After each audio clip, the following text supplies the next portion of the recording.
What's good, math family?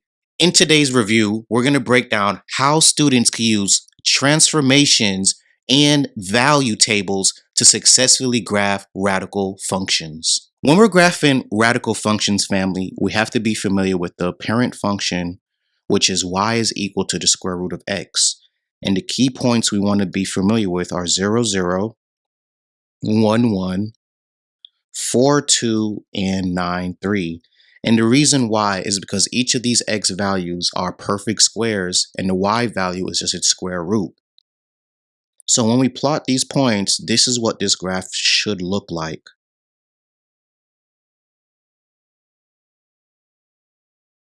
So this is the parent function or the parent graph for radical functions. Now, if they ask us for the domain, we know that the domain for the x, right? Smallest value is 0. It's going towards all those values greater than 0, which would be infinity. And then when we go to the range, it's very similar. Smallest y value is 0. It is included. And the y values are going to get larger. So we're going to use infinity to represent it. Now, if we focus our attention on the function in green, this is just the standard equation for transformations. And you've seen this with parabolas. So we know h is going to be the horizontal shift. And then we know k is going to be the vertical shift. And then a is just whether the graph is going to be stretched or compressed. And with this first situation, there's typically 3 other graphs that we want to be familiar with. So the second one is going to take the format y is equal to the opposite of the square root of x. When we plot this on a coordinate plane, what's going to happen to the function is that it's going to reflect over the x-axis. So the graph will look something like this. In our third situation, what tends to occur is the negative is going to be inside the radical with x. When we have something like this, what's going to happen is we're going to have a reflection over the y-axis. So now our graph is going to look something like this. And then the last situation that you want to be mindful of is when there's more than one negative. So we have a negative on the outside of the radical and a negative on the inside. When we have this type of situation, what happens is there's going to be a reflection over both axes, which is also known as a reflection over the origin. So our graph should look something like this. So these are the 4 main graphs and transformations you have to know. If they gave us an example to graph, such as y is equal to 2 minus the square root of x plus 3, how could we use transformations to graph this? Number 1, I would tell you to rewrite this so it kind of fits the format of the original equation or the parent function. So y is equal to the opposite of radical x plus 3 plus 2. So what they're telling us right now is that, hey, these points are going to basically reflect over the x-axis. So if you look at my screen, all I'm doing is plotting the reflection over the x-axis. So this is what the graph should look like when we just reflect it. Now, what the x plus 3 plus 2 is saying is, hey, you're going to move each point to the left 3 up 2. So this 0, 0 point is going to move over 3 to the left and then up 2, which will be right here. The point 1, negative 1 is going to do the same thing. So we go 3 to the left, up 2, which will be right here. And then when we go to 4, negative 2, once we move that 3 to the left and up 2, this is where that last point should be. And typically all you need is at least 3 points. So if we graph by transformation, this is what this graph should look like. And now we're going to go on to the next section where we break down horizontal and vertical shifts. When we move over to vertical shifts and transformations, just be mindful, family, that that number is not going to be under the radical. So when we look at green, all it's saying that, hey, you're going to take this parent function and shift each of these points down 2 units. So 0, 0 moves down to 0, -2. 1, 1 moves down to 1, -1. 4, 2 moves down to 4, 2. And then 9, 3 moves down to 9, 1. So we could just use transformations, like I said, to quickly graph. Now, another thing that you could do when we move on to our second example is we could use a table, and we're going to use the same x values. So when x is 0, square root of 0, 0 plus 3 is 3.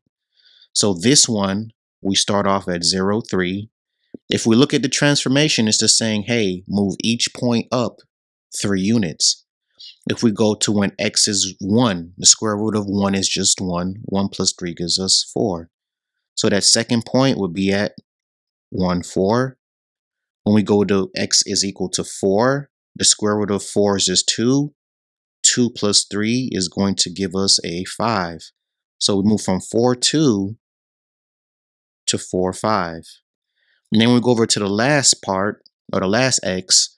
The square root of 9 is 3. 3 plus 3 gives us 6. So now we move from 9, 3 to 9, 6. So whether we're using transformations or the table, both methods would work. And when we go down to our last example, x, the square root of x minus 4, all we're doing is moving each point down 4 units from the parent function. So our second point is going to be right here, you see in red. The point 4, 2, if we move it down 4 units, is going to be here at 4, -2. And if we go to 9, 3 and move it down 4 units, it's going to move to 9, -1. So when we're talking about vertical shifts, we're going to move up if it's a positive number, down if it's a negative number, and you could always use a table. But now we're going to go over to the horizontal shifts. We're moving on to horizontal shifts, family. And with these type of shifts, we have to understand that the number is going to be under the radical with x. And we're always going to move in the opposite direction. So when it says x minus 1, what's going to happen is that each of these points are going to move over 1 unit to the right. So if I was graphing this using transformations, this would be my new graph. And let's say we wanted to check this. So if you use the table, we want to make sure that we get the same values that are perfect squares. So if we want x to be 0, that means the x we plug in would have to be 1. 1 minus 1 is 0. The square root of 0 is just 0. That's how we get the first point. If we go over to the next one, when x is 2, 2 minus 1 is 1. The square root of 1 is just 1. That's how we get the ordered pair 2, 1. When we go over to x being 5, 5 minus 1 is 4. The square root of 4 is 2. That's how we get the point 5, 2.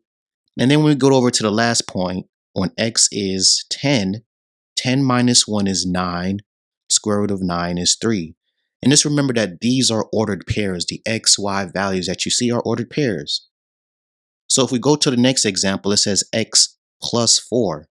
All we need to do now is move to the left 4 units, each point. So the first point is going to be at 0, -4. The point 1, 1 is going to move over to -3, 1. And then when we get over to the point 4, 2, when we move this 4 units to the left, it's just going to be 4, 0. So like I said, whether we're using a table or transformations, this is a quick way to accurately graph radical functions, also known as square root functions. In the last example, same exact thing. So the point 0, 0, if we move it to the left 6 units, we're going to be at -6, 0. If we move the point 1, 1 over, right, 5 units,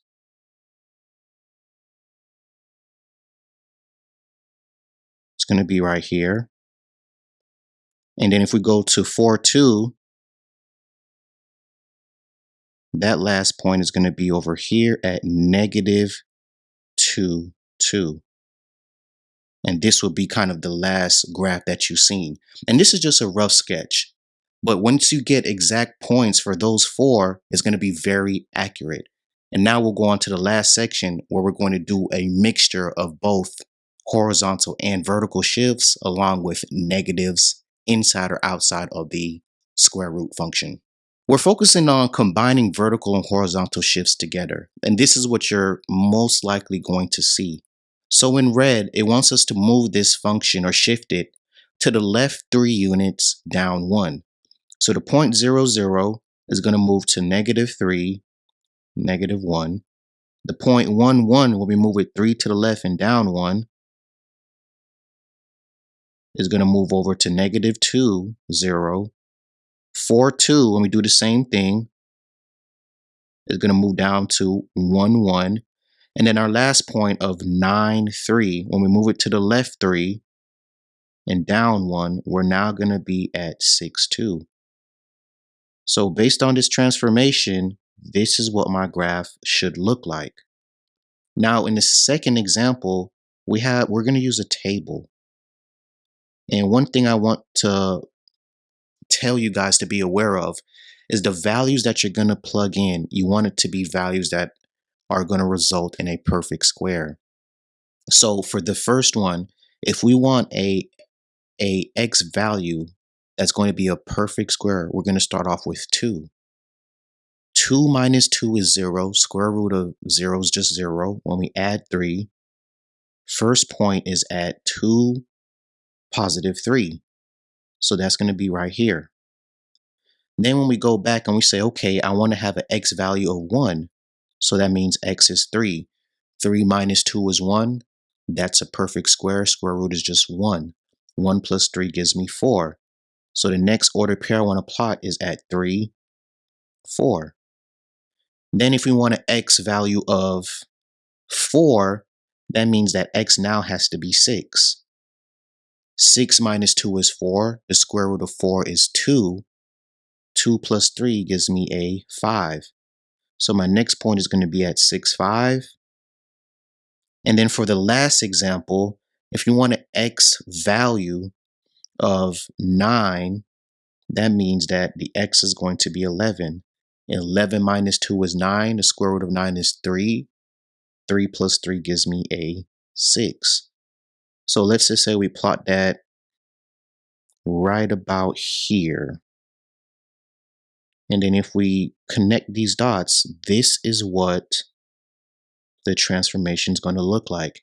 And you could also just shift each point to the right 2 and up 3 just to double check and confirm. Last part of this video, family, and if it has been helpful so far, we're going to ask that you smash the like button for us so we could put out more helpful content for you. So when we focus on red, we have to notice that there is a negative, inside the radical. So what that means is that we're going to have a reflection over the y-axis. So our graph is probably going to look something like this. Now, when we go to graphing and picking points, all we need to do is reflect it over the y-axis and shift it to the right 4. If we're looking at key points, if we want a 0 under the radical, we're going to plug in 4 for it. So when we plug in 4 for x, right, the opposite of that is negative 4. Negative 4 plus 0 is just 0. And the square root of 0 is just 0. If we go back and we say to ourselves, okay, we want an x value of positive 1, we're going to plug in 3 for the x. Negative 3 plus 4 gives us positive 1. The square root of 1 is just 1. So our next point is going to be 3, 1.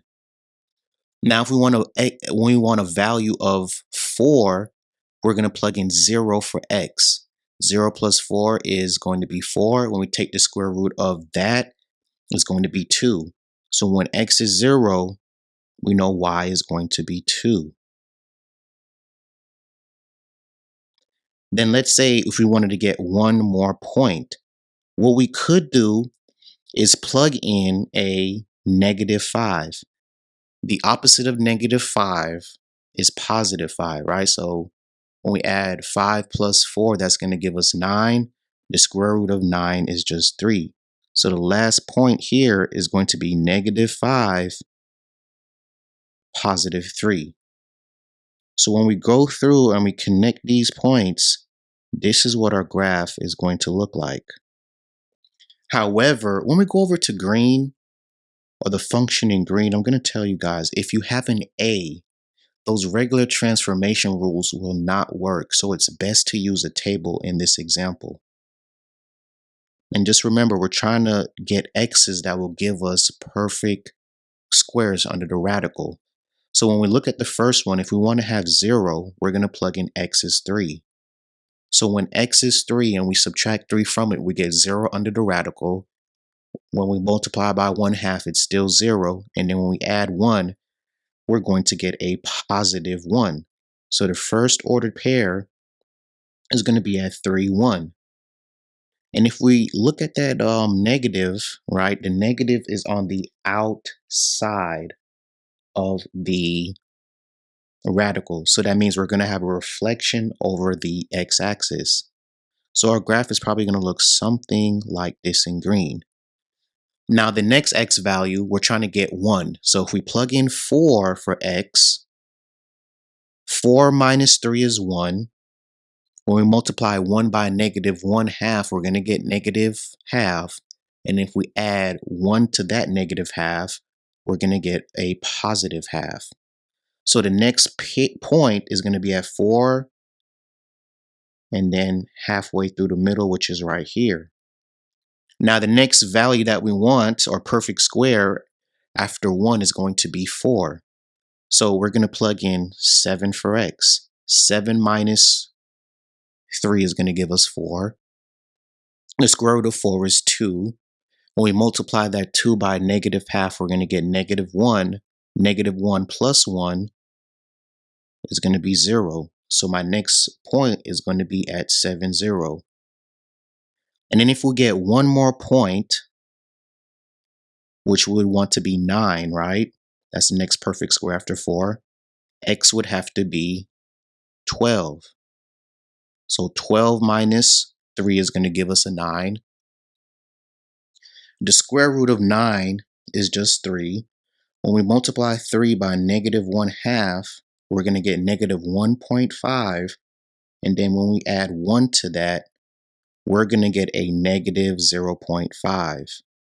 So let's just say that is somewhere a little bit off of our graph because it doesn't go that far out.